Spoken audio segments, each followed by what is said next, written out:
Now here today that people have come here hoping to get their issues resolved, and you have several ministers here.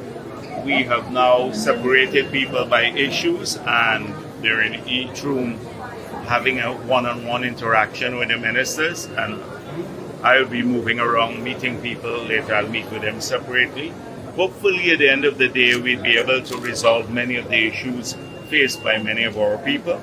And even if we can't resolve it today, set out a process through which we can resolve it by meeting them subsequently, or alternatively talking to the technical staff to address them. Yeah. From government's end, though, I know you're going to listen to the people, but from government's end, what are some of the main issues you're hoping to address here today? So a lot of people have come here maybe to talk about contracts. They want a contract. You know, we went through a pre-qualification exercise because we wanted to enhance transparency surrounding the award of contracts. We wanted to help more small people get contracts. So in the past, contracts were awarded to people below 15 million without a tender process, consistent with the law, the Procurement Act, and thousands of Guyanese were helped.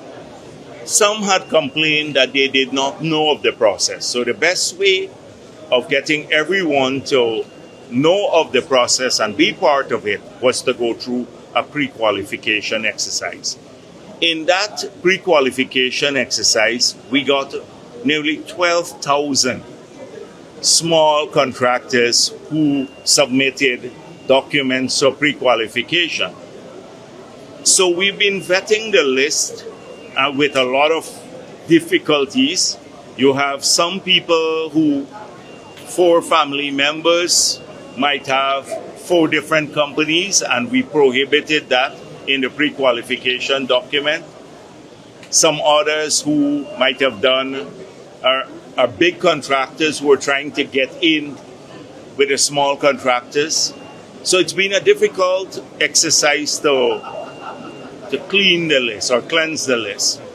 We've done so on the ground with technical staff, ministerial involvement, hoping to clean up the list of pre-qualified contractors.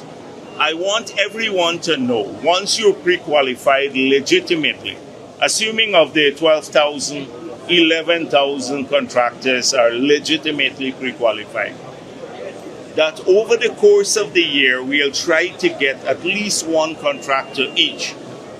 But everyone wants to go in the first round. And so if they see now that some contracts are being awarded because we have to start at the beginning, they complain they're left out. But we can't award 10,000 contracts at the same time. The idea was to help small people to grow. We campaign on this, and we are doing it now. We never said it would be an easy task, because you have a lot of people who are trying to cheat the system. And we are sometimes caught in the middle, and we have to take tough decisions. But we will do so, and Guyanese across Guyana, in all 10 regions, are going to benefit from additional procurement opportunities, particularly small people. We could have easily done like APNU and the others and give the contracts to a few big people, which is what they did. That's not our track record. We want to grow a lot of small people. So all that you've been hearing around the place about award of contracts and stuff, it is because we want to be more transparent, and because we want to expand the core of small contractors, want to help people to grow. So that's one issue. We heard a lot about issues surrounding drainage in community, garbage collection, lights in the community, the things that we identified in the campaign and we are now addressing. We've not been able to address this fully as yet. We have, for example, nearly 90,000 street lights that are in the country now that we need to install in all the villages and wards in the city. We have started the drainage program. We're going to now have to accelerate that. We are putting in security cameras, which is what we promised. Where this year, maybe about 2,000 of those would go into across the country and the villages to enhance security. A lot of those things we promise, but sometimes people become a little bit impatient, so they come. The garbage, the compactors, you have seen we already bought compactors for almost all the NDCs and the townships, and now we are preparing places for people to take the garbage to, because some of the NDCs you have to travel a long distance. So a lot of those things people have come about. NIS, cash grant, all of those things there. You have this here, Minister Ashney is here with his staff. If people had any difficulty qualifying for the cash grant or an NIS problem, they're going to address that. Old age pension, public assistance, they're just here for people. Minister Vindhya Prasad, they're here to address those issues too. Housing is a big issue. A lot of people need house lots, and they need them now, and they need houses. So we've had a difficult time in Region 4 because we have everybody has applied in Region 4.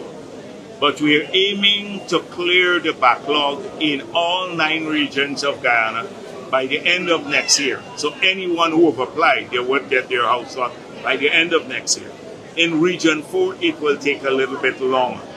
And then we're trying now to start the program where we'd have to spend about $600 billion to build 40,000 homes, which is what we promised, so that to accelerate the process of building the low-income homes, the young professional homes, all of that we're working on.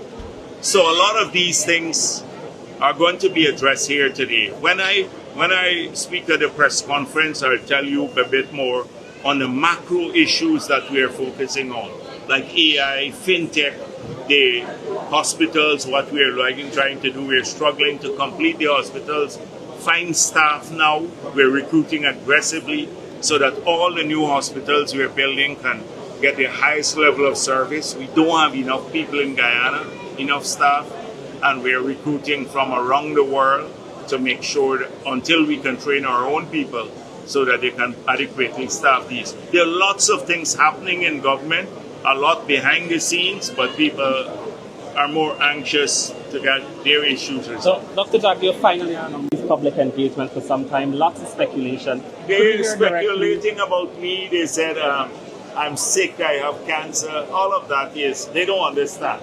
The elections were over. We campaigned aggressively. We won a big majority, 7 seats majority in the parliament. My role changed from general secretary of the party and shifting from campaign to planning. We have to build 40,000 homes, to get a lot of issues addressed, to keep the economy going and not to suffer from the Dutch disease require a lot of planning. And people don't understand that sometimes. When you're not in the public domain, you're working, but working on things of a different nature. Not going out meeting people every day. That was in the campaign period. Now I felt that we have a lot of things in train and back in the public domain addressing the implementation of some of these issues. So I allow them to speculate about my absence. And your press conferences return this week? They think about me once the country moves forward and our people get assistance. I don't care what they think about me personally, the opposition, etc. And your press conferences return this week? My press conference will resume, but they will address mainly government issues, not so much a political issue. We've done the campaign, and now we have to deliver on what we promised our people on the campaign. That is what we're working on, delivering on what we promised. Thank you. Okay. You're welcome.